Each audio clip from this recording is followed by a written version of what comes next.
রাজার ঘরে ছোট রানী এলো পদ্মাবতী, রানী পদ্মাবতী।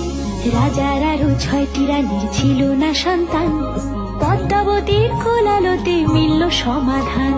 বছর যেতে জন্ম নিল 7 ছেলে 1 মেয়ে, হয় খুশির আকাশ হঠাৎ কালো মেঘে গেল ছেয়ে।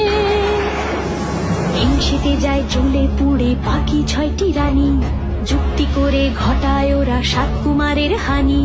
সুযোগ মতো 7 ছেলেকে মাটিতে দেয় পুঁতে, বাঁচে একা পারুল, ওরা পায় না তাকে ছুতে। ধাইমা বাজায় সেই মেয়েকে বড় করে তোলে, 7 ভাইকে পায় যে পারুল 7টে চাপা ফুলে। এত কিছুর পরেও রাজার বিপদ যে কাটে না, সূর্য নগরে সুখের সূর্য আর ওঠে না। হিংসা বিবাদ বিচ্ছেদ আর প্রেমের কাহিনীতে পারুল বোন কি পারবে 7 ভাই চম্পাকে জাগাতে?